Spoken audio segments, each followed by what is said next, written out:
Hello, folks. Thanks for being here. Well, good afternoon, everyone. Tomorrow will mark 1 year since I took office. It's been a year of challenges, but it's also been a year of enormous progress. We went from 2 million people being vaccinated at the moment I was sworn in to 210 million Americans being fully vaccinated today. We created 6 million new jobs, more jobs in 1 year than any time before. The unemployment rate dropped to 3.9%. Child poverty dropped by nearly 40%, the biggest drop ever in American history. New business applications grew by 30%, the biggest increase ever.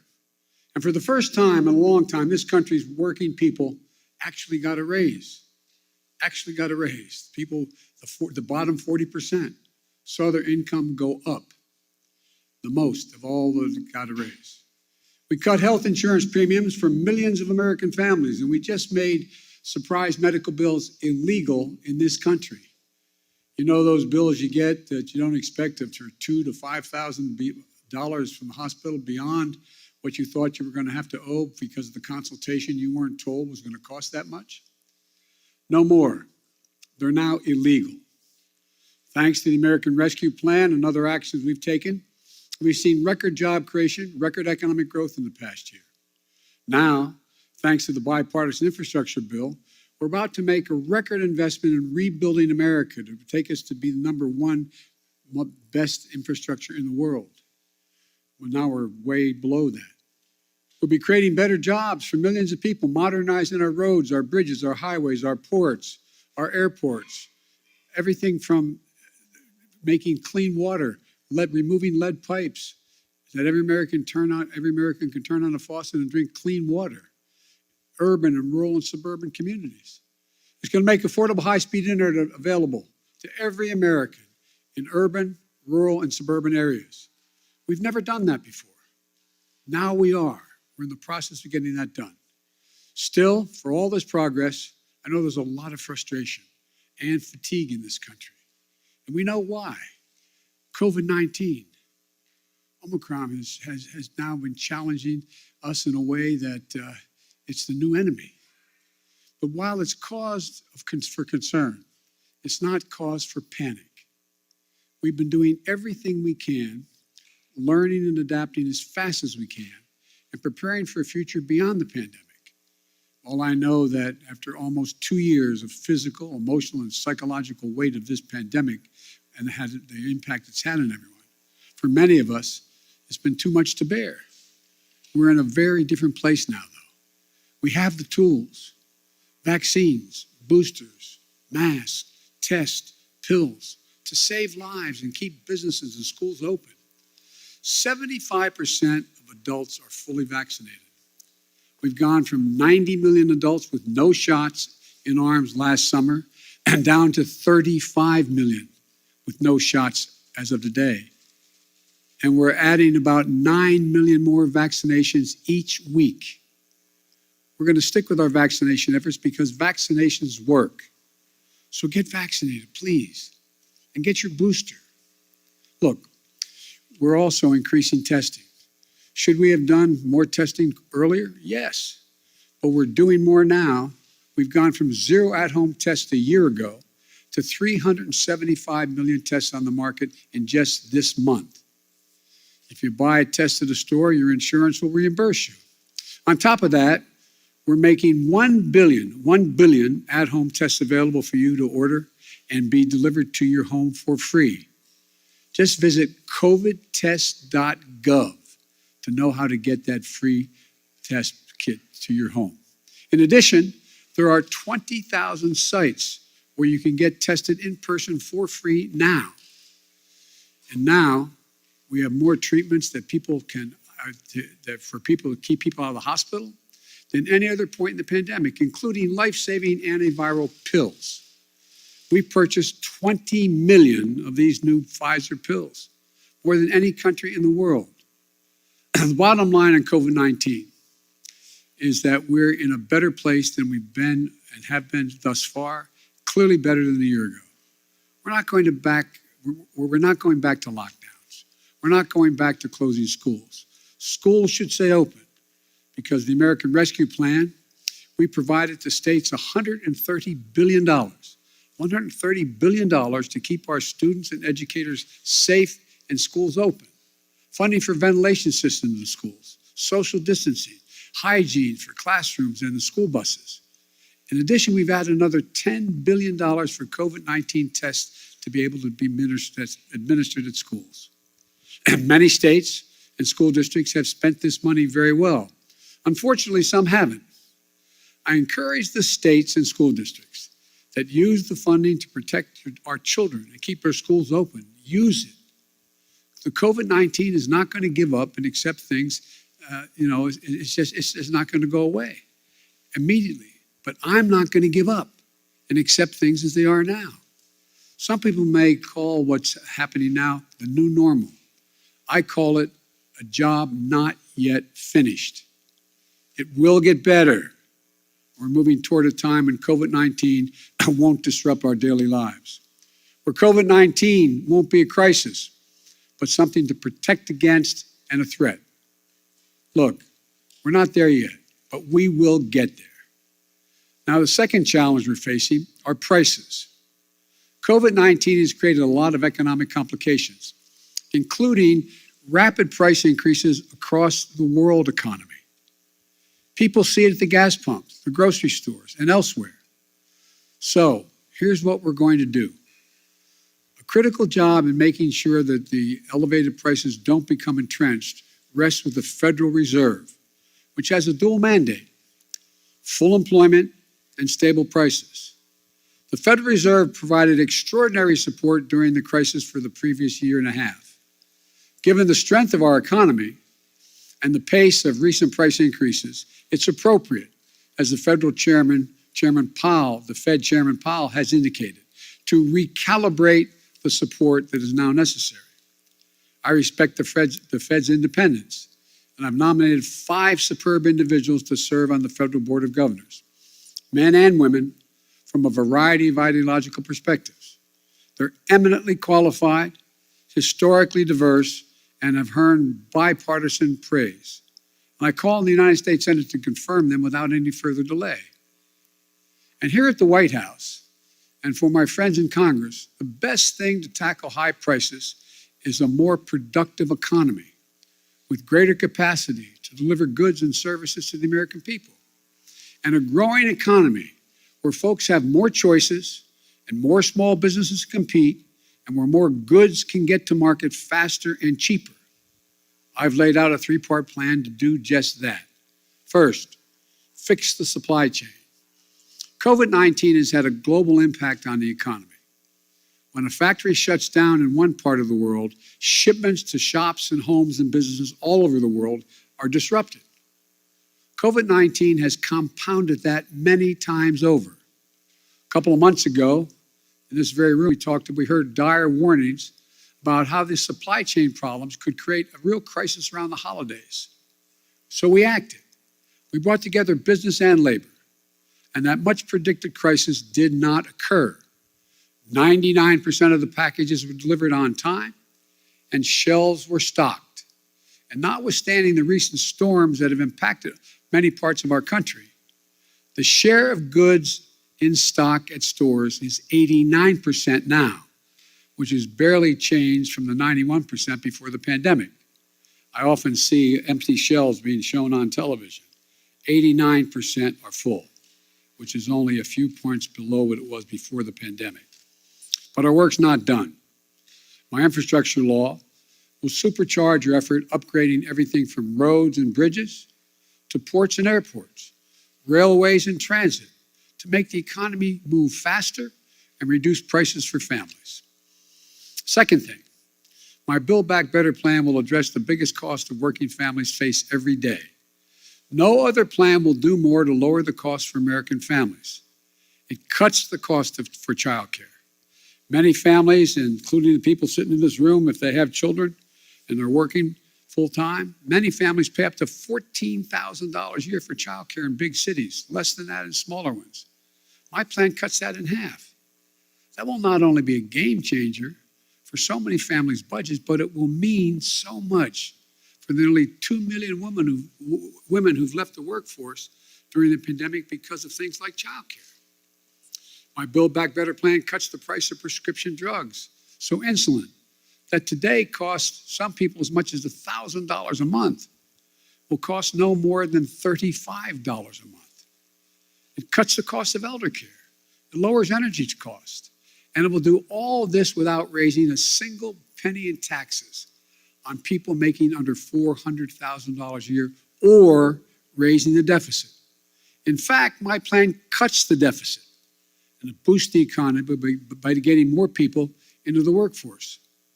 That's why 17 Nobel Prize winners for economics say it will ease long-term inflationary pressure.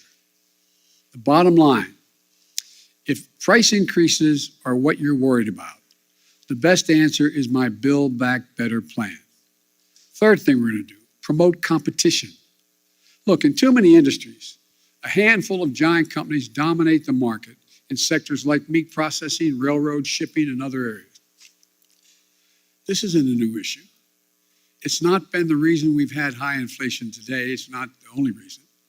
It's been happening for a decade.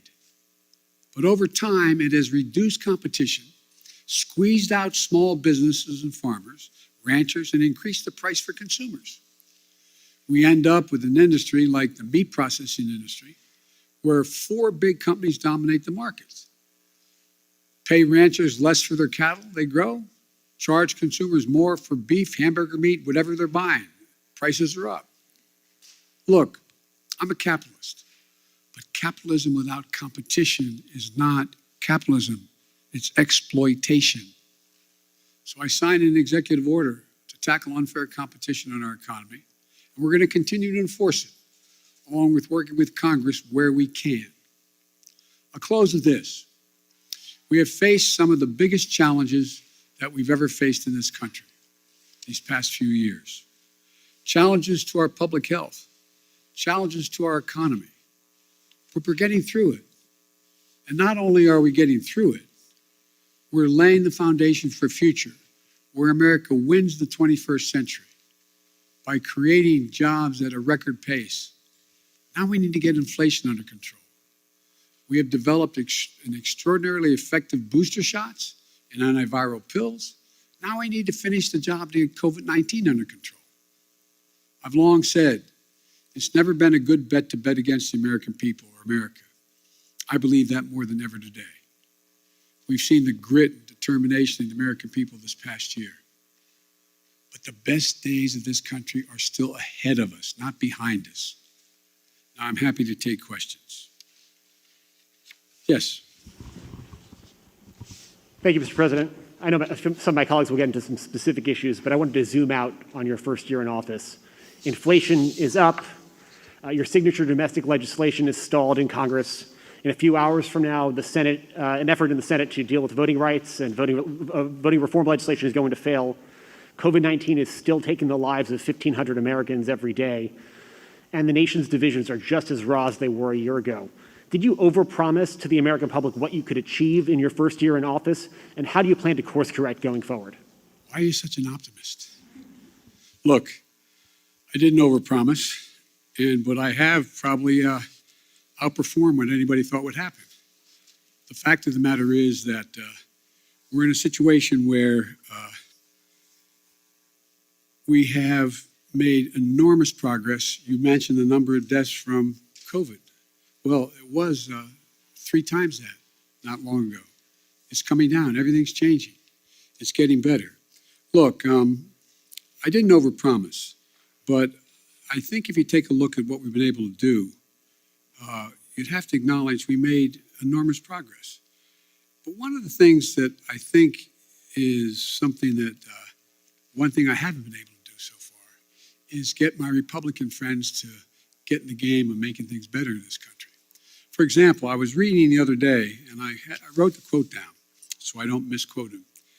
A quote from Senator Sununu when he decided that he wasn't going, Governor Sununu, when he decided he wasn't going to run for the Senate in New Hampshire. Here's what he said. They were all, for the most part, content with the speed at which they weren't doing anything. It was very clear that we just had to hold the line for 2 years. Okay, so I'm just going to be a roadblock for the next 2 years? That's not what I do, Sununu said. He went on to say it bothered me that they were okay with that. Then he goes on to say, I said, okay, so we're not going to get stuff done if we win the White House back, Why didn't we do anything in 2017 and 2018? And then he said, how the Republican Sununu spoke to answer the challenge? He said, crickets, yeah, crickets. They had no answer. I did not anticipate that there'd be such a stalwart effort to make sure that the most important thing was that President Biden didn't get anything done. Think about this. What are Republicans for? What are they for? Name me one thing they're for.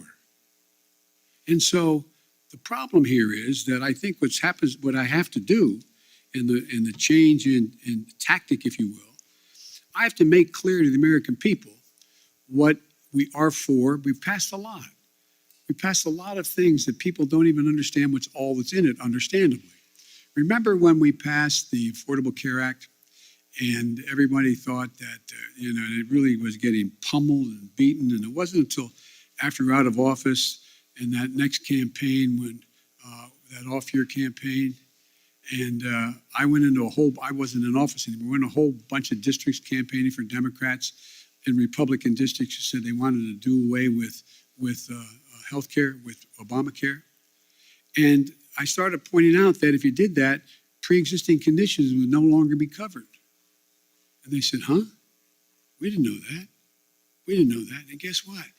We won over 38 seats because we had explained to the people exactly what, in fact, had passed. Now, one of the things that I remember saying, and I'll end this, I remember saying to President Obama when he passed the Affordable Care Act, I said, you ought to take a victory lap. And he said, there's so many things going on, we don't have time to take a victory lap. As a consequence, no one knew what the detail of the legislation was. They don't know a lot of the detail of what we pass. So the difference is, I'm going to be out on the road a lot, making the case around the country with my colleagues who are up for re-election and others, making the case of what we did do and what we want to do, what we need to do. And so I don't think I've overpromised at all, and I'm going to stay on this track. One of the things that I remember, and I'll end this, I was talking with, Jim Clyburn, who was a great help to me in the campaign in South Carolina. And Jim said, and when he endorsed me, and there was a clip on television in the last couple of days of Jim, and it said that we want to make things accessible and affordable for all Americans. That's healthcare. That's education. That's prescription drugs. That's making sure you have access to all the things that everybody else has. We can afford to do that. We can't afford not to do it. So I tell my Republican friends, here I come. This is going to be about what are you for? What are you for? And I'll lay out what we're for. Mary Bruce, ABC. Thank you, Mr. President. You mentioned your Republican colleagues, but right now your top two legislative priorities, your social spending package and voting rights legislation, are stalled, blocked by your own party after months of negotiation. You are only guaranteed control of Washington for one more year before the midterms. Do you need to be more realistic and scale down these priorities in order to get something passed? No, I don't think so. When you say more realistic, I think it's extremely realistic to say to people, because let me back up. You all really know the politics of this country and your networks and others. You spend a lot of time, which I'm glad you do, polling this data, determining what the American people's attitudes are, et cetera. American people overwhelmingly agree with me on prescription drugs. They overwhelmingly agree with me on the cost of education. They overwhelmingly agree with me on early education. They overwhelmingly go on the list on child care. And so we just have to make the case of what we're for and what the other team's not for. Look, we knew all along that a lot of this was going to be an uphill fight. And one of the ways to do this is to make sure we make the contrast as clear as we can. And one of the things that I think is we're going to have to do is just make the case. I don't think there's anything unrealistic about what we're asking. I'm not asking for castles in the sky. I'm asking for practical things the American people have been asking for a long time, And I think we can get it done. You're not going to scale down any of these priorities. But so far, that strategy isn't working. You haven't been able to get some of these big legislative ticket items done. I got two real big ones done, bigger than any president has ever gotten in the first year. But currently, Mr. President, your spending package, voting rights legislation, they're not going anywhere. So That's true. Is there anything that you are confident you can get signed into law before the midterm elections? Yes, I'm confident we can get pieces, big chunks of the Build Back Better law signed into law. And I'm confident that we can take the case to the American people that the people they should be voting for who are going to oversee whether the elections in fact are legit or not should not be those who are being put up by the Republicans to determine that they're going to be able to change the outcome of the election. So whether or not we can actually get an election, and by the way, I haven't given up. We haven't finished the vote yet on what's going on voting rights and the John Lewis bill and others. But so, look, this is, I've been engaged a long time in public policy, and I don't know many things that have been done in one fell swoop. And so I think the most important thing to do is try to inform, not educate, inform the public of what's at stake in stark terms, and let them make judgments and let them know who's for them and who's against them, who's there and who's not there, and make that the case. And that's what I'm going to be spending my time doing in this off-year election. You mentioned Republicans and reaching out to them. Some Republicans who may be open to major changes on voting rights, for instance, like Mitt Romney, he says he never even received a phone call from this White House. Why not? I like Mitt. Look, Mitt Romney's a straight guy. One of the things that we're doing, I was trying to make sure we got everybody on the same page in my party on this score. And I didn't call many Republicans at all. The fact is that I do think that Mitt is a serious guy. I think we can get things done. I predict to you they'll get something done on the electoral reform side of this. But rather than judge what's going to get done and not get done, all I can say is I'm going to continue to make the case why it's so important to not turn the electoral process over to political persons who are set up deliberately to change the outcome of elections. Allison Harris, please.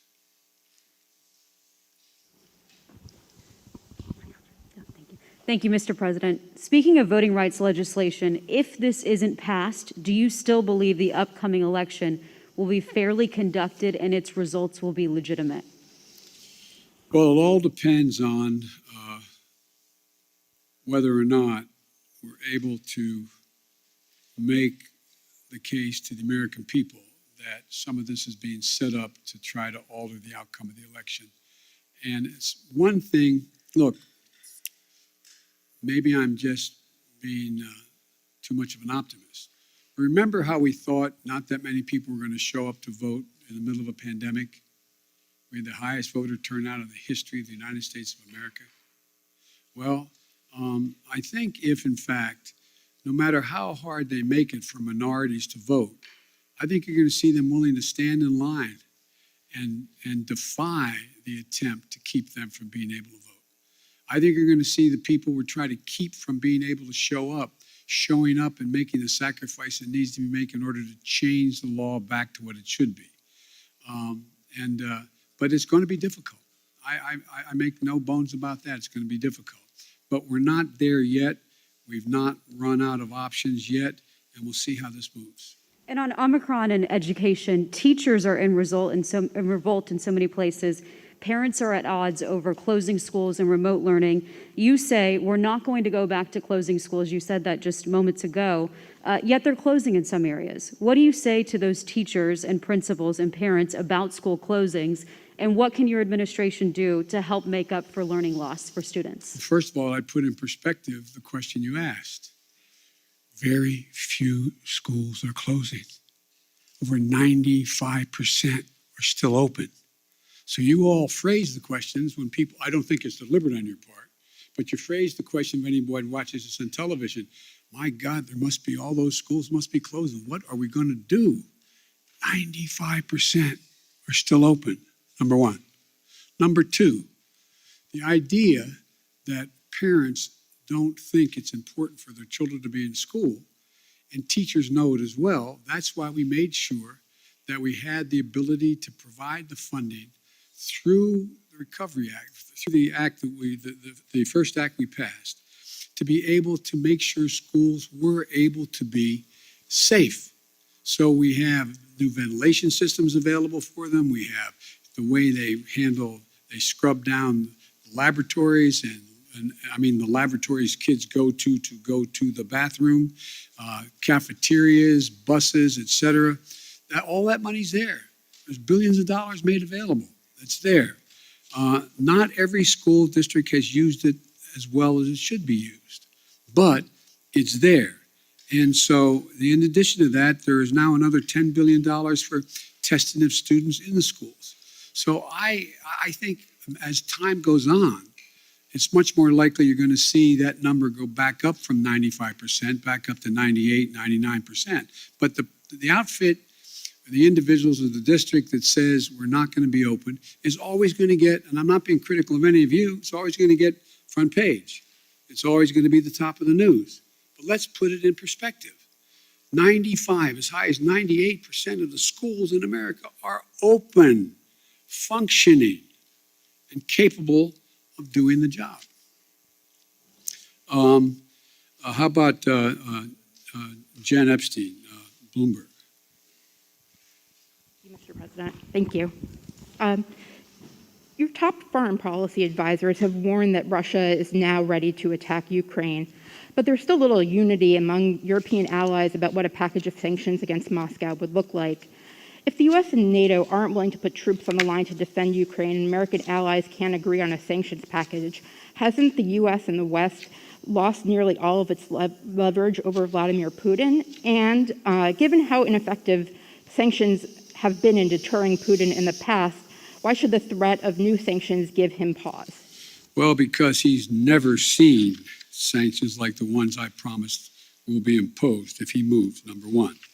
Number two, we're in a situation where Vladimir Putin is about to, we've had very frank discussions, Vladimir Putin and I, and the idea that NATO is not going to be united, I don't buy. I've spoken to every major NATO leader.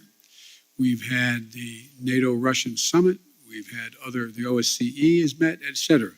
And so I think what you're going to see is that Russia will be held accountable if it invades. And it depends on what it does. It's one thing if it's a minor incursion and then we end up having a fight about what to do and not do, et cetera. But if they actually do what they're capable of doing with the force amassed on the border, it is going to be a disaster for Russia if they further invade Ukraine, and that our allies and partners are ready to impose severe cost and significant harm on Russia and the Russian economy. And, you know, we're going to fortify our NATO allies, I told them, on the eastern flank if, in fact, he does invade. I've already shipped over $600 million worth of sophisticated equipment, defensive equipment, to the Ukrainians. The cost of going into Ukraine in terms of physical loss of life for the Russians, they'll be able to prevail over time, but it's going to be heavy. It's going to be real. It's going to be consequential. In addition to that, Putin has a stark choice. Either de-escalation or diplomacy, confrontation of the consequences. And look, I think you're going to see, for example, everybody talks about how Russia has control over the energy supply that Europe absorbs. Well, guess what? That money that they earn from that makes about 45% of the economy. I don't see that as a one-way street. They go ahead and cut it off. It's like my mother used to say, you're biting your nose off to spite your face. It's not like they have all these wonderful choices out there. I spoke with the Prime Minister of Finland, and, we're talking about concern on the part of Finland and Sweden about what Russia is doing. The last thing that Russia needs is Finland deciding to change its status. They didn't say they're going to do that, but they're talking about what, in fact, is going on and how outrageous Russia is being. We're finding ourselves in a position where I believe you'll see that there'll be severe economic consequences. For example, anything that involves dollar denominations, if they invade, they're going to pay. Their banks will not be able to deal in dollars. So there's a lot's going to happen. But here's the thing. My conversation with Putin, and we've been, how can we say it? We have no problem understanding one another. He has no problem understanding me, nor me him. And the direct conversations were, I pointed out, I said, you've occupied before other countries, but the price has been extremely high. How long? You can go in and over time, at great loss and economic loss, go in and occupy Ukraine. But how many years? 1, 3, 5, 10? What is that going to take? What toll does that take? It's real. It's consequential. So this is not all just a cakewalk for Russia. Militarily, they have overwhelming superiority as it relates to Ukraine. But they'll pay a stiff price immediately, near term, medium term, and long term if they do it. I'm sorry. Okay. David Sanger, New York Times. Thank you, Mr. President. I wanted to follow up on your answer there about Russia and Ukraine. When you were in Geneva in June, you said to us about President Putin, I think the last thing he wants now is a Cold War. Now, since then, of course, you've seen him gather these troops, 100,000 troops around Ukraine. Your Secretary of State said today he thought he could invade it at any moment. You've seen the cyber attacks, and you've seen the demand that he have a sphere of influence in which you would withdraw all American troops and nuclear weapons from what used to be the Soviet bloc. So I'm wondering if you still think that the last thing he wants is a Cold War. And has your view of him changed in the past few months? And if it has, and he does invade, would your posture be to really move back to the kind of containment policy that you saw so often when you were still in the Senate? The answer is that I think he still does not want any full-blown war, number one. Number two, do I think he'll test the West, test the United States and NATO as significantly as he can? Yes, I think he will. But I think he'll pay a serious and dear price for it that he doesn't think now will cost him what it's going to cost him. And I think he'll regret having done it. Now, whether or not, I think that, how can I say this in a public forum? I think that he is dealing with what I believe he thinks is the most tragic thing that's happened to Mother Russia, in that the Berlin Wall came down, the empire has been lost, the near abroad is gone, etc. The Soviet Union has been split. But think about what he has. He has 8 time zones, a burning tundra that will not freeze again naturally, a situation where he has a lot of oil and gas, but he is trying to find his place in the world between China and the West. And so I'm not so sure that he has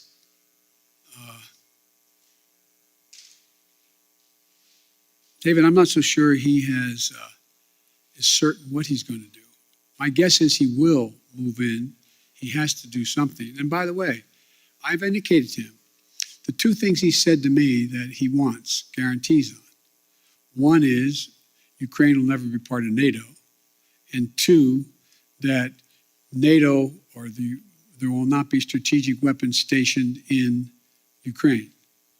Well, we can work out something on the second piece, pretending what he does along the Russian line as well, the Russian border and the European area of Russia. On the first piece, we have a number of treaties internationally and in Europe that suggest that you get to choose who you want to be with. But the likelihood that Ukraine is going to join NATO in the near term is not very likely, based on much more work they have to do in terms of democracy and a few other things going on there, and whether or not the major allies in the West would vote to bring Ukraine in right now. So there's room to work if he wants to do that. But I think, as usual, he's going to, well, I probably shouldn't go any further, but I think it will hurt him badly. Like you're offering some way out here, some off-ramp, and it sounds like what it is at least an informal assurance that NATO is not going to take in Ukraine anytime in the next few decades, and it sounds like you're saying we would never put nuclear weapons there. He also wants us to move all of our nuclear weapons out of Europe and not have troops rotating through the old Soviet bloc.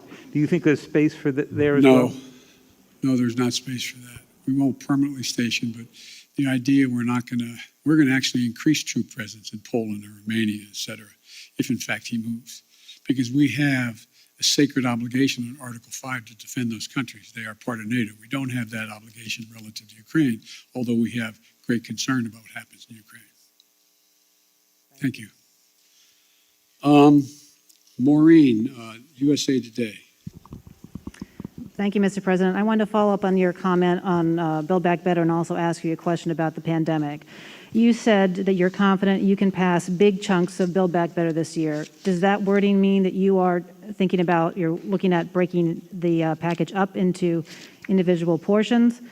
And then on the pandemic, now that the Supreme Court has blocked the vaccination or test rule for larger businesses, are you reconsidering whether to require vaccines for domestic flights as a way to boost vaccination rates? No, look, first of all, on the last part of the question, the Supreme Court decision, I think, was a mistake, but you still see thousands and thousands of people who work for major corporations having to be tested as a consequence of the decision made by the corporation, not by the standard ISET that is there. I think you'll see that increase, not decrease, number one. What was the first part of your question? On your comment that you made that you're confident Yes. that major chunks of Build Back Yes. Better can pass, are you breaking it up? Does that Yes, mean? it's clear to me that that we're going to have to probably break it up. I think that we can get, and I've been talking to a number of my colleagues on the Hill, I think it's clear that we would be able to get support for the $500+ billion for energy and the environmental issues that are there, number one. Number two, I know that the two people who've opposed, on the Democratic side at least, support a number of the things that are in there. For example, Joe Manchin strongly supports early education, 3 and 4 years of age, strongly supports that.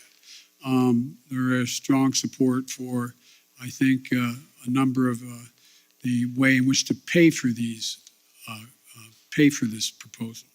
So I think there is. I'm not going to negotiate against myself as to what should and shouldn't be in it, but I think we can break the package up, get as much as we can now, and come back and fight for the rest later.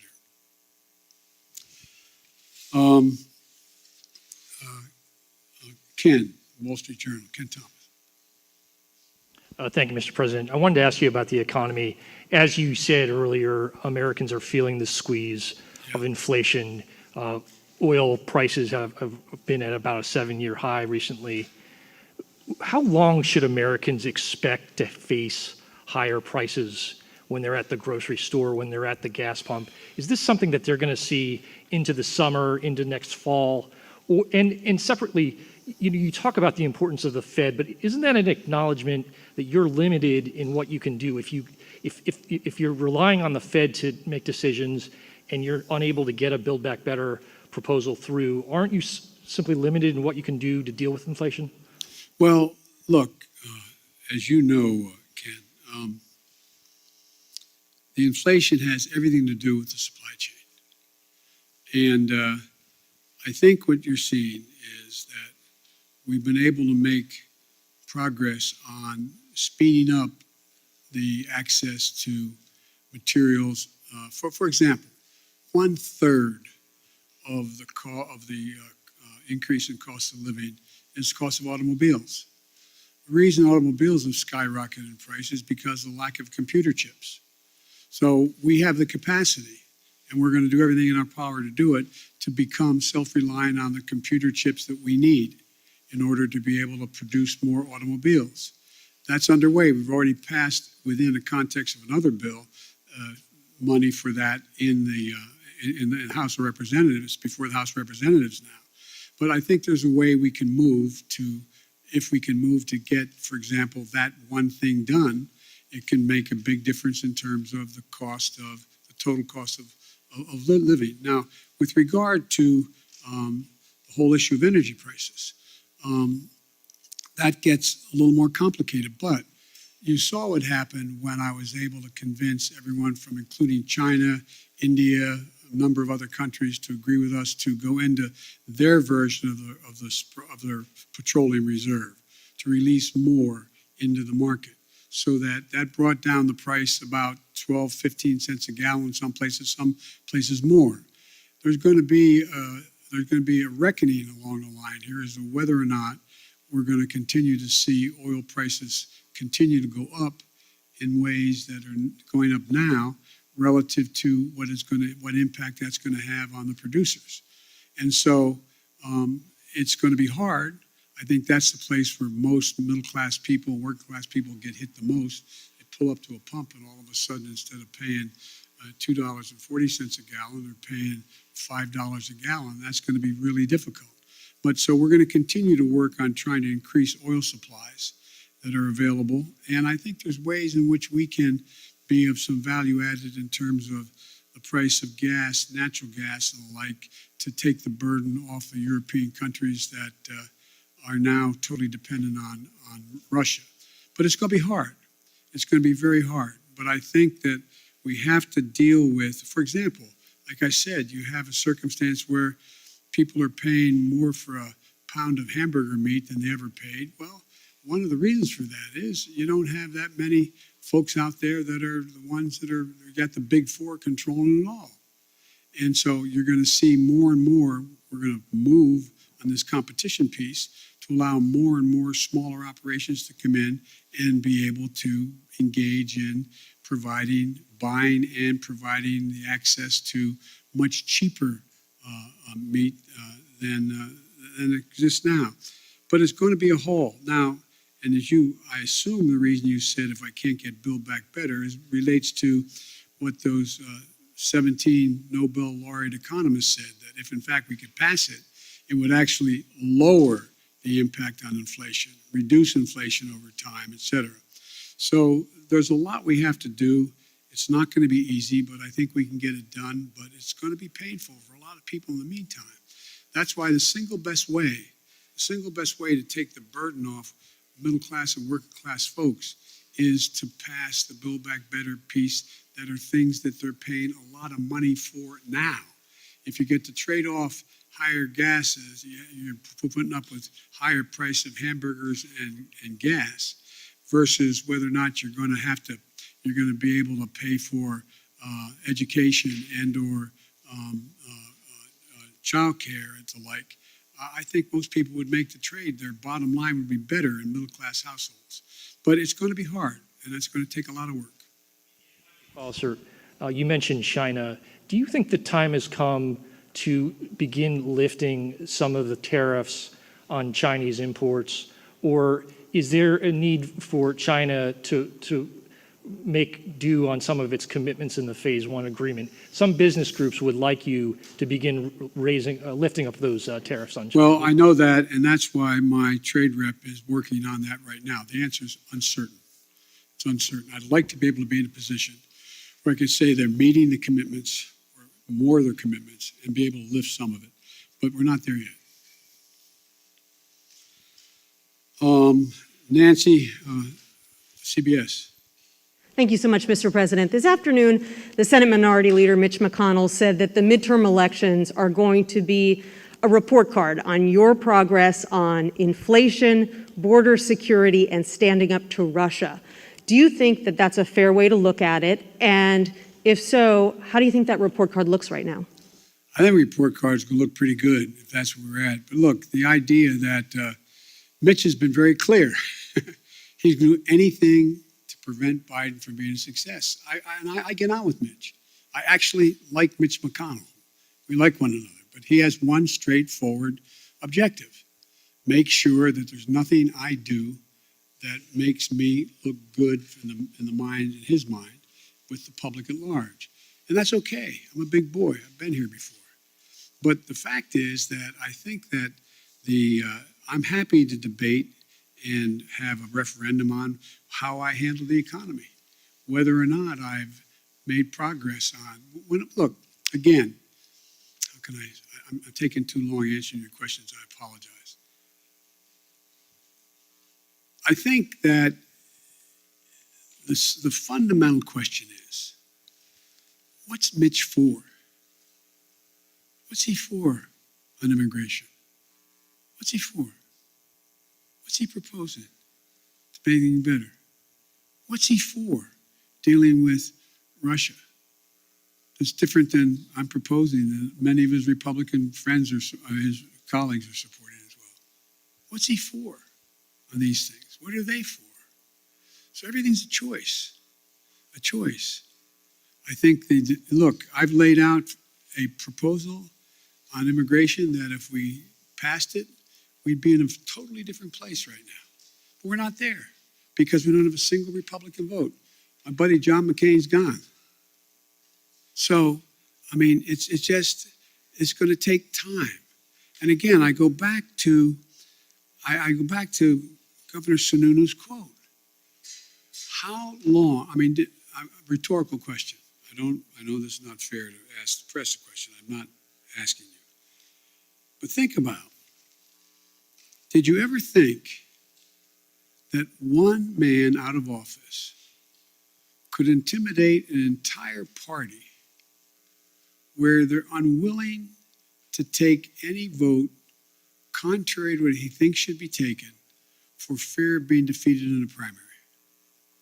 I've had 5 Republican senators talk to me, bump into me, quote unquote, or sit with me, who've told me that they agree with whatever I'm talking about for them to do. But Joe, if I do it, I'm going to defeat it in a primary. We got to break that. It's got to change. And I doubt you're all, it sounds like I'm being solicitous, you're all bright as hell, well-informed, more informed than any group of people in America. But did any of you think that you get to a point where not a single Republican would diverge on a major issue? Not one? Anyway. Who those 5 Republican senators are? Sure. No, are you kidding me? I maintain confidentiality. On voting but I'm rights, sure you've spoken to some. on voting rights, sir, Yes. at your first press conference 10 months ago, I asked you if there was anything you could do beyond legislation to protect voting rights. And at that time you said, yes, but I'm not going to lay out a strategy before you and the world now. Now that legislation appears to be hopelessly stalled, can you now lay out your strategy to protect voting rights? Well, I'm not prepared to do that in detail in terms of the executive orders I may be able to engage in and other things I can do. But one of the things we have done, we have significantly beefed up the number of enforcers in the Justice Department who are there to challenge these unconstitutional efforts, in our view, unconstitutional efforts on the part of the Republicans to stack the election and subvert the outcomes. We have begun to organize in ways that we didn't before the communities beyond the civil rights community to make the case to the rest of the American people what's about to happen, what will happen if, in fact, these things move forward. If I had talked to you, not you, I'm using you in a total sense, if I've talked to the public about the whole idea of subversion of elections by deciding who the electors are after the fact, I think people would have looked at me like, whoa, I mean, I taught constitutional law for 20 years, a 3-credit course in separation of powers, and on Saturday mornings when I was a senator. And I never thought we'd get into a place where we were talking about being able actually, what they tried to do this last time out, send different electors to the state legislative bodies to represent who won the election, saying that I didn't win, but Republican candidate won. I doubt whether anybody thought that would ever happen in America in the 21st century, but it's happening.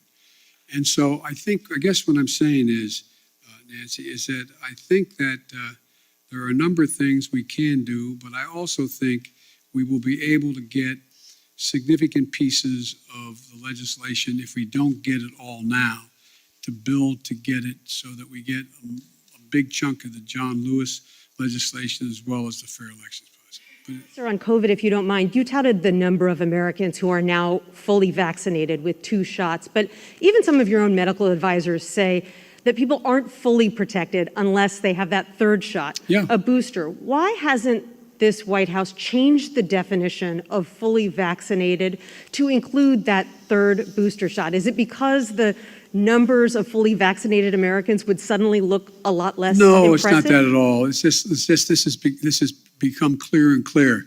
And every time I speak of it, I say, if you've been vaccinated, get your booster shot. Everybody get the booster shot. It's the optimum protection you can have. You're protected very well with 2 shots. If it's the Pfizer, anyway, you're protected. But you are better protected with the booster shot. The definition right now. I'm following what the answer is yes, get the booster shot. It's all part of the same thing. You're better protected. Alex Alper, Reuters. Thank you, Mr. President. I wanted to follow up briefly on a question asked by Bloomberg. You said that Russia would be held accountable if it invades, and it depends on what it does. It's one thing if it's a minor incursion, and we end up having to fight about what to do and what not to do. Are you saying that a minor incursion by Russia into Ukrainian territory would not lead to the sanctions that you have threatened, or are you effectively giving Putin permission to make a small incursion into the country? Good question. That's how it did sound like, didn't it? The most important thing to do, big nations can't bluff, number one. Number two, the idea that we would do anything to split NATO, which would have a profound impact on profound impact on one of Putin's objectives is to weaken NATO, would be a big mistake. So the question is, if it's something significantly short of a significant invasion, or not even significant, just major military forces coming across. For example, it's one thing to determine that if they continue to use cyber efforts, well, we can respond the same way with cyber. They have FSB people in Ukraine now trying to undermine the solidarity within Ukraine about Russia and to try to promote Russian interest. But it's very important that we keep everyone in NATO on the same page. And that's what I'm spending a lot of time doing. And there are differences. There are differences in NATO as to what countries are willing to do depending on what happens, the degree to which they're able to go. And I want to be clear with you. the serious imposition of sanctions relative to dollar transactions and other things are things that are going to have a negative impact on the United States, as well as a negative impact on the economies of Europe as well, a devastating impact on Russia. And so I got to make sure everybody's on the same page as we move along. I think we will if there's something where there's Russian forces crossing the border, killing Ukrainian fighters, etc. I think that changes everything. But it depends on what he does, is actually what extent we're going to be able to get total unity on the NATO front. If I may ask a quick one on Iran, I just wanted to get your sense of whether the Vienna talks are making any progress, if you still think it's possible to reach a deal for both sides to resume compliance with the Iran nuclear deal, or if it's time to give up on that. Thank you. I'll do it in reverse. It's not time to give up. There is some progress being made. The P5+1 is on the same page, but it remains to be seen. Okay, Kristen, NBC. Very quickly on Russia, I do have a number of domestic policy issues, but on Russia very quickly, it seemed like you said that you have assessed, you feel as though he will move in. Has this administration, have you determined whether President Putin plans to invade or move into Ukraine, as you said? Look, the only thing I'm confident of is that decision is totally, solely, completely a Putin decision. Nobody else is going to make that decision. No one else is going to impact that decision. He's making that decision.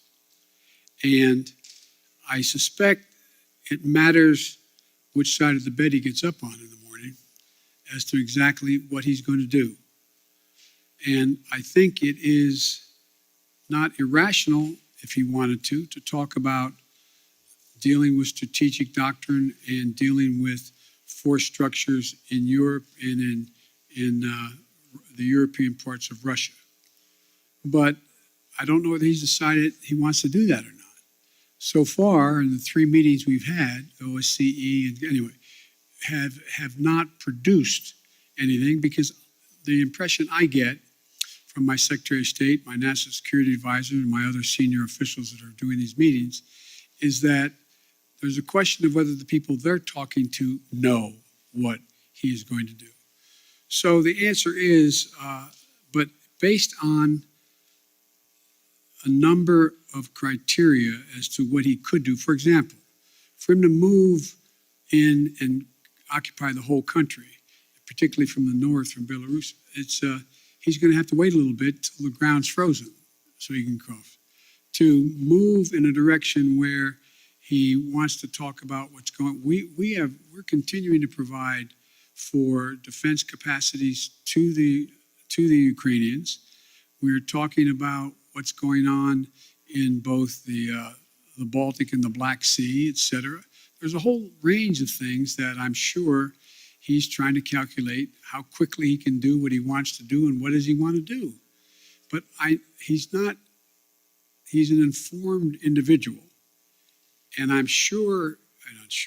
believe he's calculating what the immediate, the short term, and the near term, and the long-term consequences of Russia will be.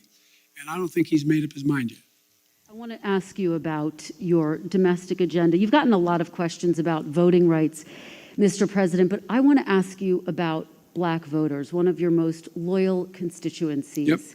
I was in Congressman Clyburn's district yesterday in South Carolina. You opened this news conference talking about him. I spoke to a number of Black voters who fought to get you elected, and now they feel as though you are not fighting hard enough for them and their priorities. And they told me they see this push on voting rights more as a last-minute PR push than it is a legitimate effort to get legislation passed. So what do you say to these Black voters who say that you do not have their backs, as you promised on the campaign trail? I've had their back. I've had their back my entire career. I've never not had their back. And I started on the voting rights issues long, long ago. That's what got me involved in politics in the first place. And I think part of the problem is, look, there's significant disagreement in every community on whether or not the timing of assertions made by people has been in the most timely way. So I'm sure that there are those who are saying that why didn't Biden push John Lewis bill as hard as he pushed it the last month? Why didn't he push it 6 months ago as hard as he did now? The fact is that there's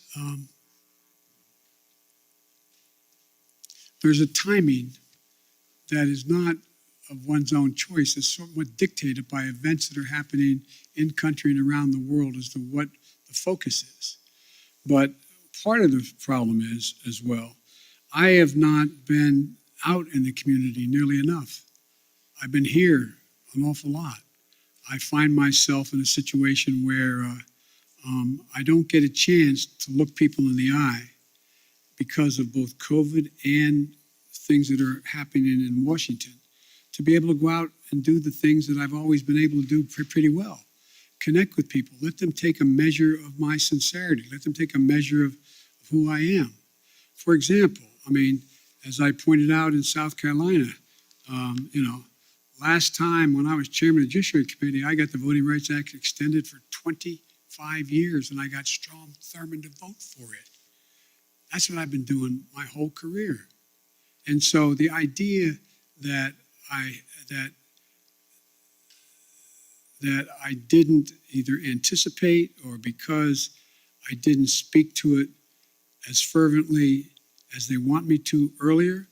In the meantime, I was spending a lot of time, spent hours and hours and hours talking with my colleagues on the Democratic side, trying to get them to agree that if in fact this occurred, if this push continued, that they would be there for John Lewis. And anyway, so, but I think that's a problem that is my own making by not communicating as much as I should have. Yet you find that when you deal with members of the Black Caucus and others in the United States Congress, I still have very close working relationships. So it's like every community. I'm sure that there are those in the community, and I'm a big labor guy. I'm sure there's people in labor saying, why haven't I been able to do A, B, C, or D? So it's just going to take a little bit of time. You put Vice President Harris in charge of voting rights. Are you satisfied with her work on this issue? And can you guarantee, do you commit that she will be your running mate in 2024, provided that you run again? Yes and yes. Okay. You don't care to expand? Pardon me? Do you care to expand on voting No, there's rights? no need to. I mean, I asked the question. She's going to be my running mate, number one. And number two, I did put her in charge. I think she's doing a good job. Let me ask you, big picture, particularly when you think about voting rights and the struggles you've had to unify your own party around voting rights. Unity was one of your key campaign promises. In fact, in your inaugural address, you said your whole soul was in bringing America together, uniting our people. People heard the speech that you gave on voting rights in Georgia recently, in which you described those who are opposed to you to George Wallace and Jefferson Davis, and some people took exception to that. What do you say to those who were offended by your speech, and is this country more unified than it was when you first took office? Number one, anybody who listened to the speech, I did not say that there were going to be a George Wallace or a Bull Connor. I said we're going to have a decision in history that is going to be marked just like it was then. You either voted on the side that didn't make you George Wallace or didn't make you Bull Connor. But if you did not vote for the Voting Rights Act back then, you were voting with those who agreed with Connor, those who agreed with and I think Mitch did a real good job of making it sound like I was attacking them. If you notice, I haven't attacked anybody publicly, any senator, any congressman publicly. And my disagreements with them have been made to them, communicate to them privately or in person with them. My desire still is, look, I underestimated one very important thing. I never thought that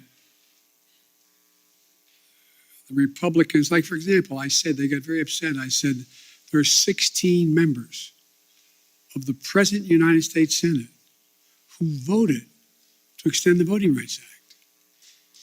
Now, they got very offended by that. That wasn't an accusation, it was stating a fact. What has changed? What happened? What happened? Why is there not a single Republican? Not one. That's not the Republican Party. So that's not an attack. Is the country more unified than when you first took office? The answer is, based on some of the stuff we've got done, I'd say yes, but it's not nearly unified as it should be. Look, I still contend, and I know you'll have a right to judge me by this, I still contend that unless you can reach consensus in a democracy, you cannot sustain the democracy. And so this is a real test, whether or not my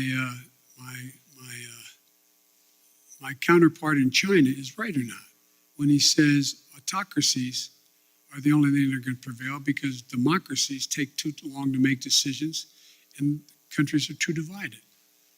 I believe we're going through one of those inflection points in history that occurs every several generations or even more than that, even more time than that, where things are changing almost regardless of any particular policy. The world's changing in big ways.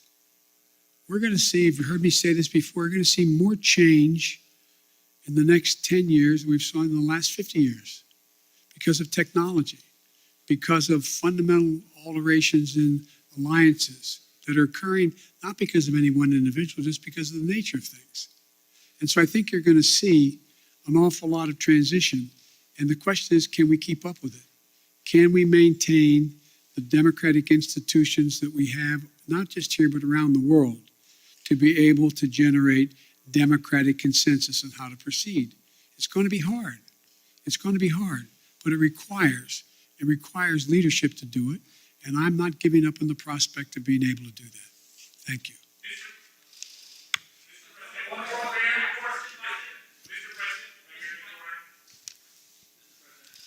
Thank you, sir.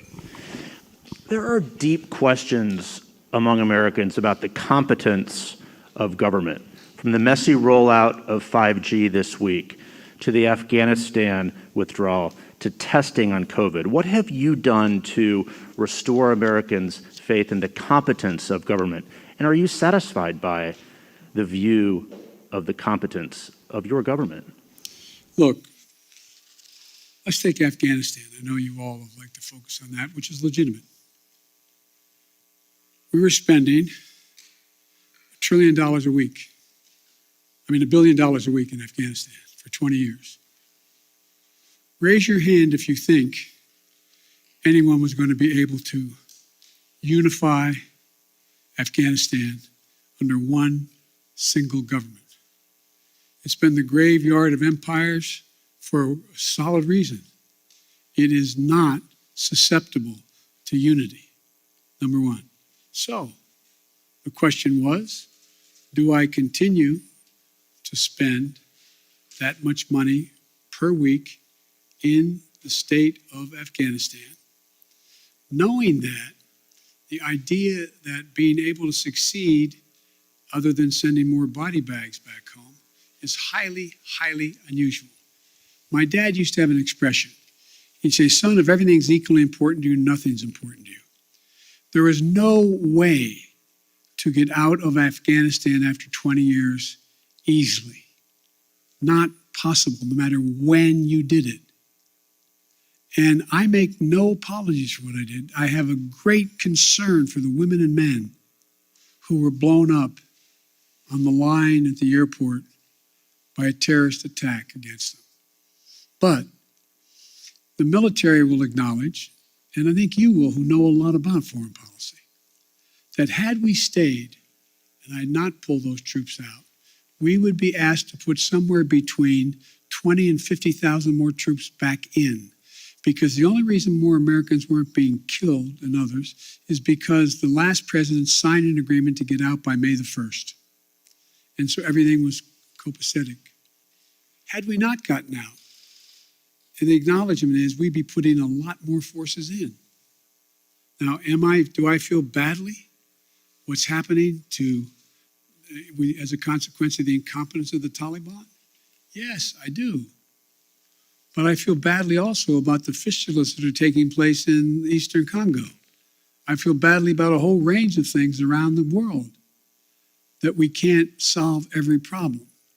And so I don't view that as a competence issue. The issue of whether or not there's competence in terms of whether or not we're dealing with 5G or not, we don't deal with 5G.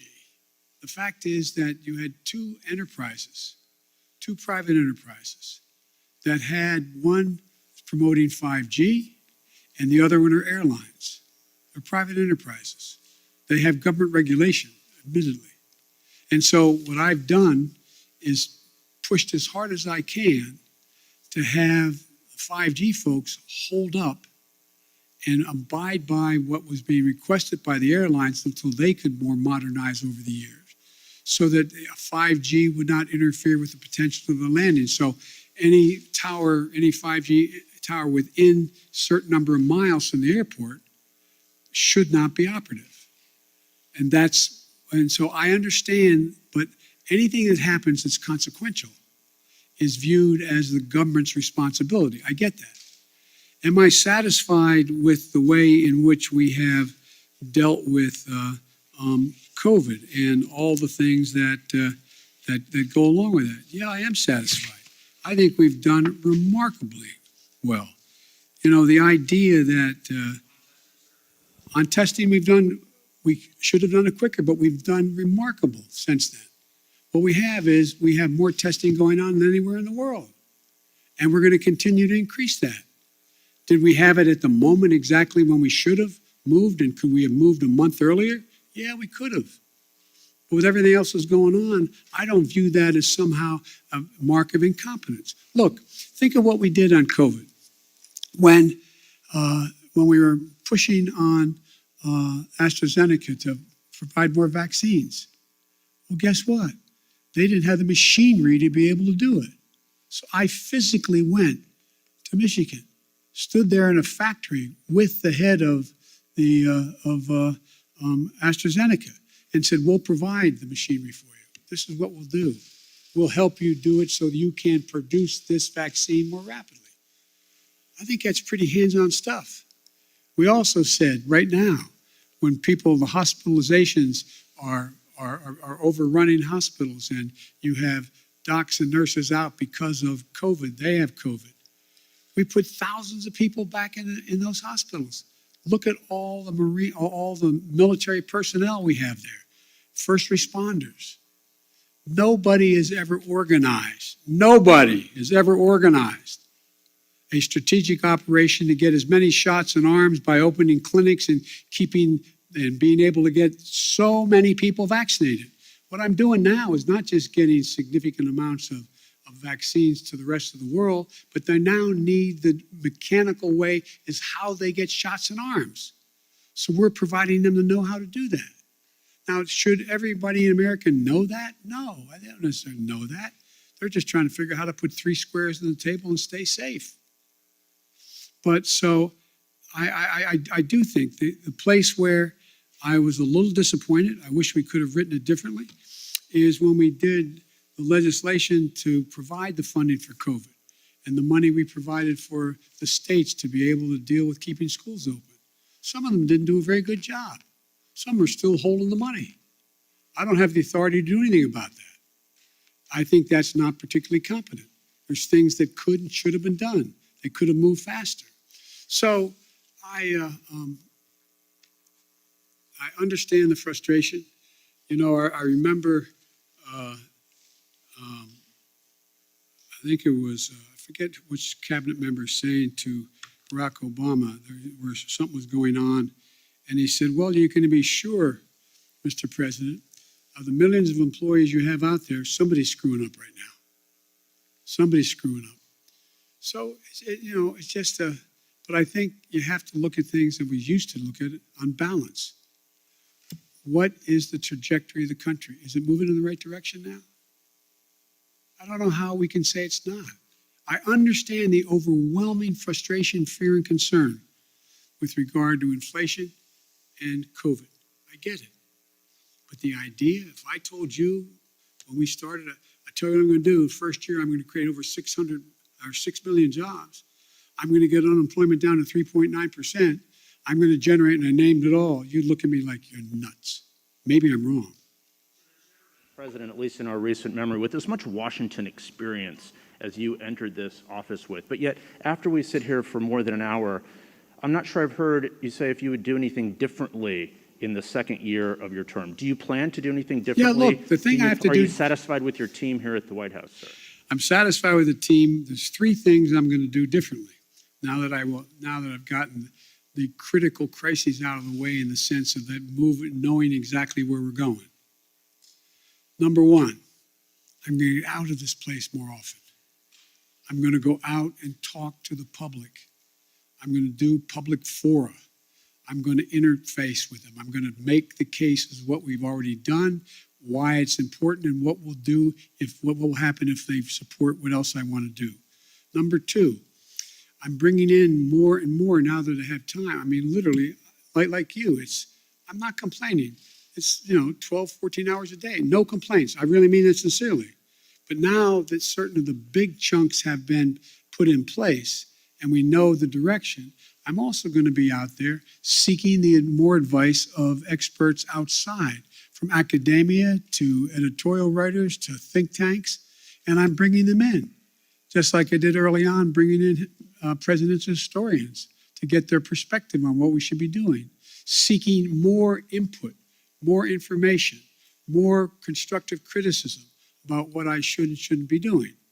And the third thing that I'm going to be doing a lot more of is being in a situation where I'm able to I'm going to be deeply involved in these off-year elections.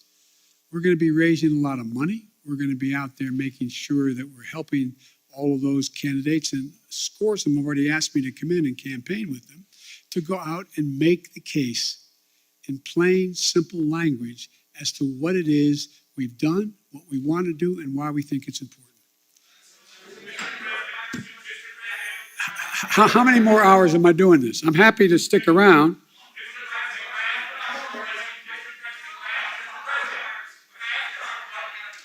You always ask me the nicest questions.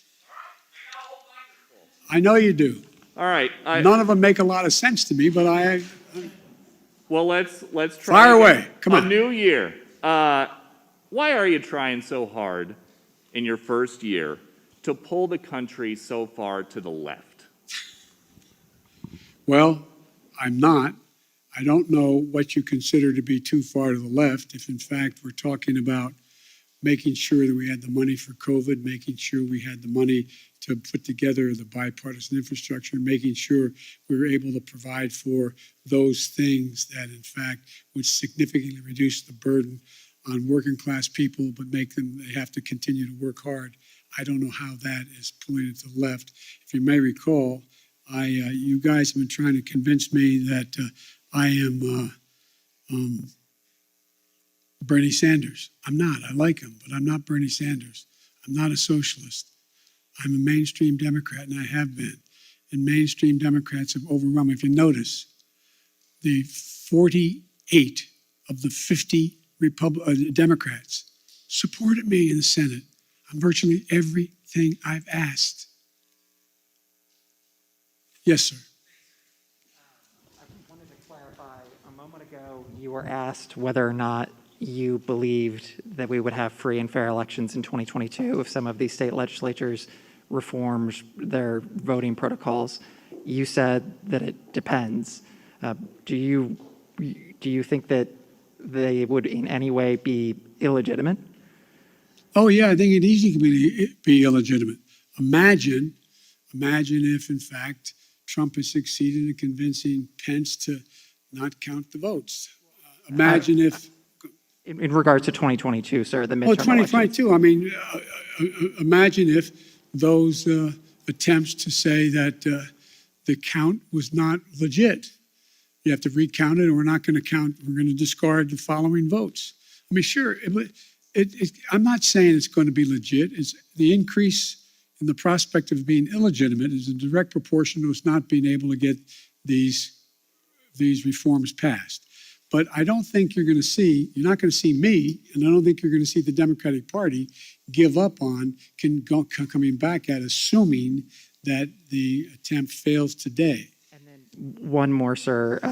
You campaigned and you ran on a return to civility, and I know that you dispute the characterization that you called folks who would oppose those voting bills as being Bull Connor or George Wallace, but you said that they would be sort of in the same camp. No, I didn't say that. Look what I said. Go back and read what I said and tell me if you think I called anyone who voted on the side of the position taken by Bull Connor that they were Bull Connor.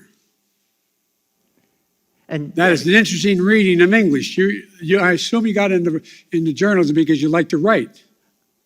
So did you expect that would work with Senators Manchin or Sinema? No, here's the thing. There's certain things that are so consequential. You have to speak from your heart as well as your head. I was speaking out forcefully on what I think to be at stake. That's what it is. And by the way, no one forgets who was on the side of King or Bull Connor. No one not done that. The history books will note it. And when I was making the case, don't think this is a freebie. You don't get to vote this way and then somehow it goes away. This will stick with you the rest of your career and long after you're gone. And Mr. President, Folks,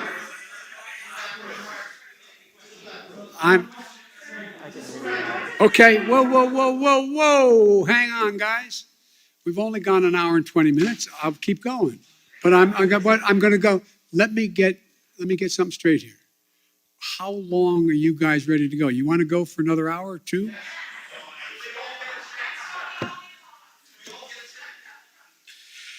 Okay. I'm going to go. I tell you what, folks. I'm going to go another 20 minutes till 1:15. Okay? Yes, sir.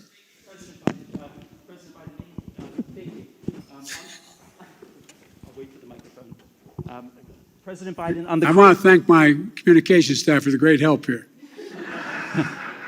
Well, President Biden, on the coronavirus, we're tragically approaching nearly 1 million Americans who died.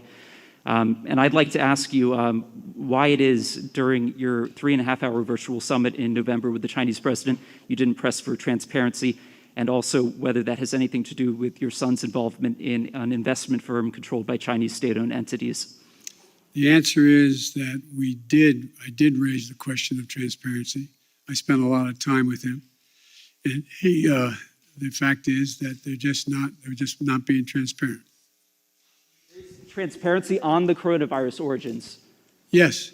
And you did during the virtual summit. Is there a reason your press staff was unaware of that?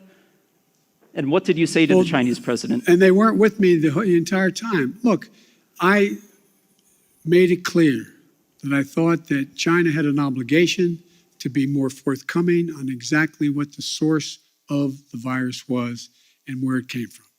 Yes. Mr. President, I would like to ask you about foreign policy. One of the first priority that you declared when you came to office was to end the war in Yemen, the catastrophic war in Yemen. You appointed a special envoy.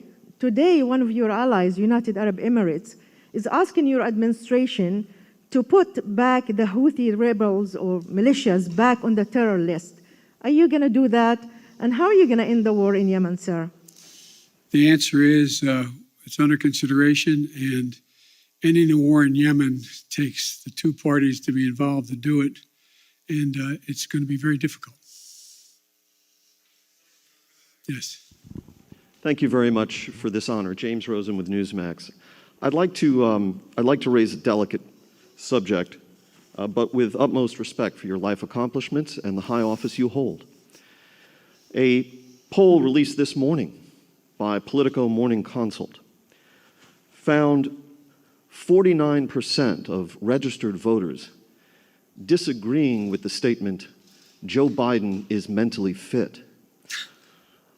Wow. Not even a majority of Democrats who responded strongly affirmed that statement. Well, I'll let you all make the judgment whether they're correct. Well, Thank so you. the question I have for you, sir, if you'd let me finish, is why do you suppose such large segments of the American electorate have come to harbor such profound concerns about your cognitive fitness? Thank you. I have no idea. Yes, sir. Thanks, Mr. President. I appreciate it. I wanted to sort of address or ask about attention that's sort of been in this press conference on unifying the country, because you campaigned on two things. One of them is being able to accomplish big things, and the other is the ability to unify the country. And even today, you've talked about sort of a different posture with Republicans. And I wonder if you still think it's possible to do both of those things. We have to. We have to. And I mean, as long as I hold public office, I'm going to continue to attempt to do both things. One more follow-up. Around this time last year when you were campaigning in Georgia, I think one of the things you told people was the power is literally in your hands. You know, if voters give Democrats the House and the Senate and the presidency, that all these big things can get accomplished. And, you know, we've seen stalemate, we've seen things being stymied. Why should folks believe you this time around? Can you think of any other president's done as much in 1 year? Name one for me. I'm asking you. I'm serious. You guys talk about how nothing's happened. I don't think there's been much on any incoming president's plate that's been a bigger menu than the plate I had given to me. I'm not complaining. Knew that running in. And the fact of the matter is we got an awful lot done. An awful lot done. And there's more to get done. But look, let me ask a rhetorical question. No, I won't. Anyway. Thank you. Yes.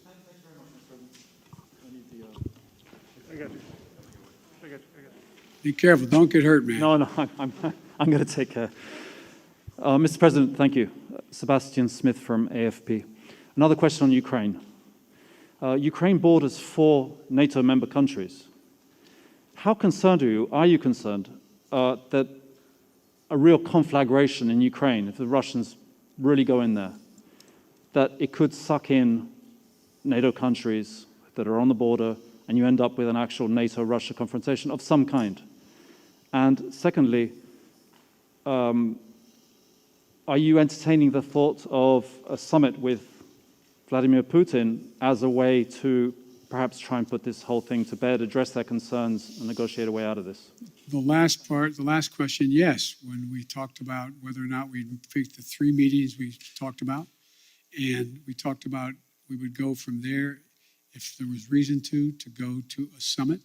We talked about a summit as being before the Ukraine item came up in terms of strategic doctrine and what the strategic relationship would be. So I still think that is a possibility, number one. Number two, I am very concerned. I'm very concerned that this could end up being, look, the only war that's worse than one that's intended is one that's unintended. And what I'm concerned about is this could get out of hand, very easily get out of hand because of what you said, the borders of Ukraine and what Russia may or may not do. I am hoping that Vladimir Putin understands that he is short of a full-blown nuclear war. He's not in a very good position to dominate the world. And so I don't think he thinks that. But it is a concern. And that's why we have to be very careful about how we move forward and make it clear to him that there are prices to pay that could, in fact, cost his country an awful lot. But of course, you have to be concerned when you have, nuclear power invaded. If he invades, it hasn't happened since World War II. This has been the most consequential thing that's happened in the world in terms of war and peace since World War II. Yes. Nearly 2 years have passed since the beginning of the global coronavirus outbreak, and you again today acknowledge that Americans are frustrated and they're tired. Based on your conversations with your health advisors, what type of restrictions do you imagine being on Americans this time next year, and what does the new normal look like for social gatherings and travel to you? Well, the answer is, I hope the new normal will be that we don't still have 30-some million people not vaccinated. I hope the new normal is people have seen what their own interest is and have taken advantage of what we have available to us. Number two, with the pill that is a problem that appears to be as efficacious as it seems to be, that they're going to be able to deal with this virus in a way that after the fact you have an ability to make sure you don't get very sick. Number three, I would hope that what happens is the rest of the world does what I'm doing and provides significant amounts of the vaccine to the rest of the world, because it's not sufficient that we just have this country not have the virus or be able to control the virus, but that we can't build a wall high enough to keep a new variant out. So it requires one of the things that I want to do, and we're contemplating figuring out how to do, we are contemplating how to get done, and that is, how do we move in a direction where the world itself is vaccinated? It's not enough just to vaccinate 340 million, fully vaccinate 340 million people in the United States. That's not enough. It's not enough to do it here. We have to do it, and we have to do a lot more than we're doing now, and that's why we have continued to keep the commitment of providing vaccines and available cures for the rest of the world as well. And if I could, sir, and I should have said this before, Francesca Chambers McClatchy, how do you plan to win back moderates and independents who cast a ballot for you in 2020, but polls indicate aren't happy with the way you're doing your job now? I don't believe the polls.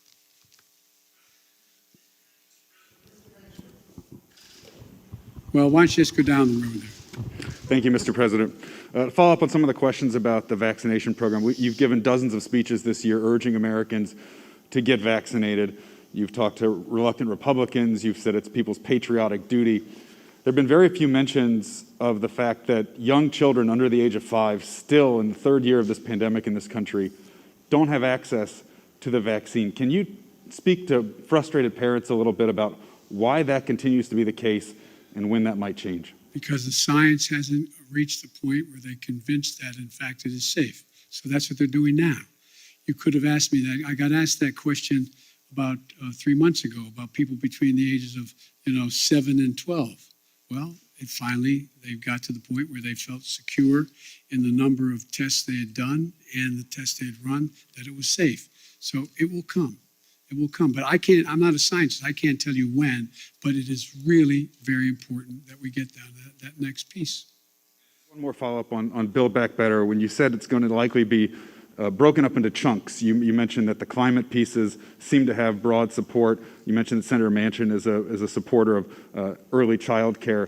You left out the child tax credit, and I wonder if it's fair to read between the lines and assume that that is a piece, given Senator Manchin's opposition to it, that the extension of that is likely one of those components that may have to wait until sometime down the line. There's two really big components that I feel strongly about that I'm not sure I can get in the package. One is the child care tax credit, and the other is help for cost of community colleges. They are massive things that I've run on, I care a great deal about, and I'm going to keep coming back at whatever floor I get to be able to try to get chunks or all of that done. Yes, sir. Next man next to you, left. Thank you, Mr. President. My name is Pedro Rojas. I'm with Univision National News. This is actually my first press conference here. It's good to meet you in person. We always have long press conferences. Awesome.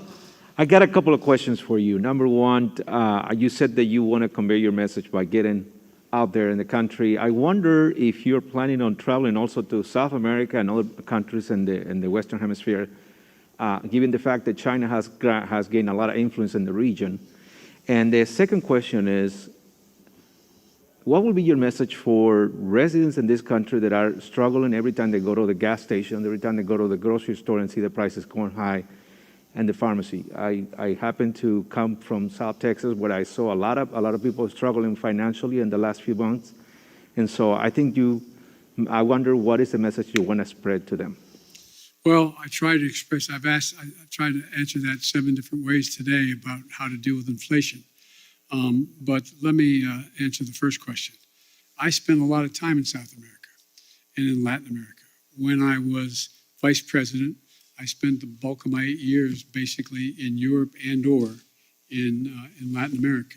I'm in contact with the leaders of the countries in South America. We're working closely with making sure that we do everything, for example, with to deal with helping the countries in question, particularly those in Central America, to be able to help them with their ability to deal with the people don't sit around in Guatemala and say, I got a great idea. Let's sell everything we have, give the money to a coyote, take us across a terribly dangerous trip up through Central America and up through Mexico and sneak us across the border, drop us in the desert. Won't that be fun? People leave because they have real problems. And one of the things I've done when I was a vice president, got support with, although I don't have much Republican support anymore, is provide billions of dollars to be able to say to those countries, why are people leaving? And how are you going to reform your own system? And that's we've worked on a long time. It still needs a lot more work, and we're focusing on that. I also believe I've spent a lot of time talking about and dealing with policy having to do with Maduro, who is a little more than a dictator right now, and the same thing in Chile and not the same thing, but with Chile as well as Argentina. So look, I made a speech a while ago when I was vice president, saying that if we were smart, we have an opportunity to make the Western Hemisphere a a democratic hemisphere. And we were moving in the right direction under the last administration, the Obama-Biden administration. But so much damage was done as a consequence of the foreign policy decisions the last president made in Latin America, Central America, and South America, that we now have, when I call for a summit of the democracies, I call that, and a number of nations showed up for this summit of democracy. What is it that's going to allow us to generate? We've actually had a reduction in the number of democracies in the world. And it seems to me there's nothing more important. We used to talk about, when I was a kid in college, about America's backyard. It's not America's backyard. Everything south of the Mexican border is America's front yard. And we're equal people. We don't dictate what happens in any other part of this continent or the South American continent. We have to work very hard on it. But the trouble is we're having great difficulty making up for the mistakes that have been made the last 4 years, and it's going to take some time. Yes, gentleman in the back. And then I'll go to this side, okay? Thank you, Mr. President. Alexander Nazarian, Yahoo News. And thank you for holding this press conference. I hope there's more of them. Anytime you have extra 3 hours, we can do it. We'll stay for a couple more. You said you were surprised by Republican obstruction of your agenda, but didn't the GOP take exactly the same tactic when you were vice president to Barack Obama? So why did you think they would treat you any differently than they treated him? First of all, they weren't nearly as obstructionist as they are now, number one. They stated that, but you had a number of Republicans we worked with closely. From John McCain, a number of Republicans we worked closely with. Even back in those days, Lindsey Graham. And so the difference here is there seems to be a desire to work with them. And I didn't say my agenda. I'm saying, what are they for? What is their agenda? They had an agenda back in the administration when the 8 years we were president and vice president. But I don't know what their agenda is now. What is it? The American public is outraged about the tax structure we have in America. What are they proposing to do about it? Anything? Have you heard anything? I mean, anything. I haven't heard anything. The American public is outraged about the fact that we're the state of the environment, the vast majority of the public. What have they done to do anything to ameliorate the climate change that's occurring other than to deny it exists? So what I'm saying is the difference between then and now is not only the announcement that was made, anything to stop Barack Obama. I get that part. But what eventually happened, we were able to get some things done. We were able to work through some things. On the stuff that was really consequential in terms of ideologically divisive, it was a real fight. But I don't think there's a time when I wonder what would be the Republican platform right now. What do you think? What do you think their position on taxes are? What do you think their position on human rights is? What do you think their position is on whether or not we should what we should do about the cost of prescription drugs? What do you think? I mean, I honest to God don't know what they're for, yet I know a lot of these senators and congressmen, and I know they do have things they want to support, whether they're things I want or not. But you don't hear much about that. And every once in a while, when you hear something where there's a consensus, it's important but a small item, and it doesn't get much coverage at all where it occurs.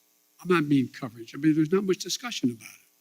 So I just think it's a different, and I don't know that no matter how strongly one supports as a Republican and or supports the former president of the United States, I don't know how we can't look at what happened on January 6th and think that's a problem.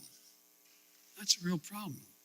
One more question, Mr. President. By the way, it's a quarter of, guys, so I'm going to do this. If you answer me easy questions, I'll give you quick answers.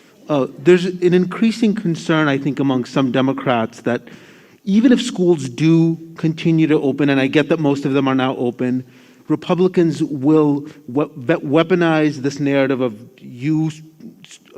you and other leading Democrats, allowing them to stay closed in the midterms next year. And obviously that issue has a lot of traction with suburban parents, as I think we saw in Virginia. I'm confused by the question. I'm sorry. Well, could school reopenings or closures become a potent midterm issue for Republicans to win back the suburbs? Oh, I think it could be, but I hope in God that look, maybe I'm kidding myself, but as time goes on, the voter who is just trying to figure out, as I said, how to take care of their family, put 3 squares on the table, stay safe, be able to pay their mortgage or their rent, etc., is becoming much more informed on the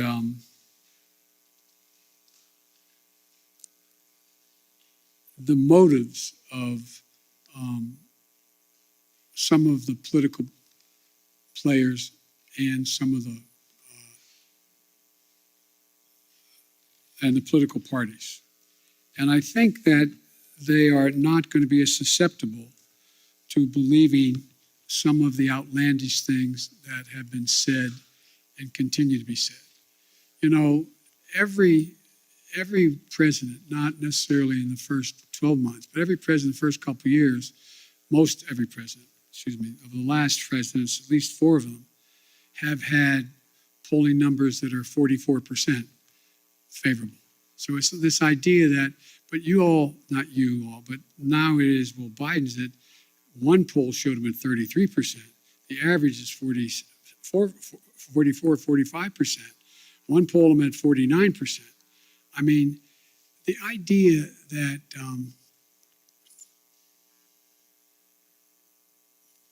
the American public are trying to sift their way through what's real and what's fake. And I don't think, as I've never seen a time when the political coverage, the choice of what political coverage the voter looks to has as much impact on as what they believe. They go to get reinforced in their views, whether it's MSNBC or whether it's Fox or whatever. I mean, and one of the things I find fascinating that's happening, and you all are dealing with it every day, and it will impact on how things move, is that a lot of the speculation in the polling data shows that the cables are heading south. They're losing viewership. No, well, Fox is okay for a while, but it's not gaining, and a lot of the rest are predicted to be not very much in the mix in the next 4 to 5 years. I don't know whether that's true or not, but I do know that we have sort of put themselves in certain alleys, and they've decided that, you know, how many people who watch MSNBC also watch Fox, other than they're a politician trying to find out what's going on in both places? How many people? Again, I'm no expert in any of this, but the fact is, I think you have to acknowledge that what gets covered now is necessarily a little bit different than what gets covered in the past. I've had a couple, well, I shouldn't get into this, but the nature of the way things get covered, as in my observation over the years I've been involved in public life, changed. And it's changed because of everything from a thing called the internet. It's changed because of the way in which we have self-identified perspectives based on what channel you turn on, what network you look at, not network, what cable you look at. And it's never quite been like that. Anyway. On behalf of the Correspondents Association, thank you very much for standing for our questions. We hope the public has found it as enlightening as those of us in the room have. I want to ask you, sir, about one of the overriding... I can still stand. It's amazing. We appreciate it. We very much do. So the question I want to ask you gets to accountability, sir. On one of the top public concerns, of course, which is the coronavirus and the government's response to it, whether it's confusion over what style of mask to wear, when to test, how to test, where to test. The public is confused, sir, and you see that in the drop-off in the polling on this question. Why did you tell Jeff that you were satisfied with your team? Why are you not willing to make or interested in making any changes, either at the CDC or other agencies, given the fact that the messages have been so confusing? Well, first of all, the messages, to the extent they've been confusing, is because the scientists, they're learning more. They're learning more about what's needed and what's not needed. And so the fact is that the one piece that has gotten a lot of attention is the communications capacity of the CDC. Well, she came along and said, look, I'm a scientist, and I'm learning. I'm learning how to deal with stating what is the case that we've observed. But look, I think that it's a little bit like saying, when we went through the whole issue of how to deal with polio and the polio shots, what was said in the beginning was, oh no, it's changed a little bit. We moved this way or that way. Or when we dealt with anything else. I mean, this was a brand new virus, a brand new phenomenon. Some of it was deadly, other was more communicable. This is an unfolding story. It's the nature of the way diseases spread. We're going to learn about it in a lot of other areas, not just COVID-19. And so I think, I look at it this way. Think about how astounding it was within the time frame that it took to be able to come up with a vaccine. You used to write about that. Pretty amazing how rapidly they came up with a vaccine that saved hundreds of thousands of lives. Did everything get right? No. And by the way, the idea whether anyway, I'm talking too much. Thank you, Mr. Yes, President. ma'am. I have two really simple questions, I promise. You campaigned on canceling $10,000 in student loans. Do you still plan to do so, and when? And then my second question is, now that you've clarified the Bull Connor comments, do you plan to reach out to Republicans like Mitt Romney to talk about reforming the Electoral Count Act? Yes, I'm happy to speak out. I've met with Rip. I've talked to Mitt on other occasions. And by the way, I reached out to the minority leader as well at the time that he made his speech. And so I have no reluctance to reach out to any Republican and anyone and I've made it clear. Look, I've now had the opportunity to travel because of funerals and eulogies I've made and attended, and congressmen and senators have come along with me. Don't hold me to the number, but somewhere between 20 and 25 senators and congresspersons have traveled with me. And I find you should get the list of them and ask how I said for the 2, 3, 4, 5 hours that we've flown together, sit back in that conference table and talk to them. Ask them questions. They ask me questions. I learn a heck of a lot. But as president, you don't quite have that ability to do that as often as I'd like to be able to do it. And one of the things that I do think that has been made clear to me, speaking of polling, is the public doesn't want me to be the president's senator. They want me to be the president and let senators be senators. And so if I've made many mistakes, I'm sure.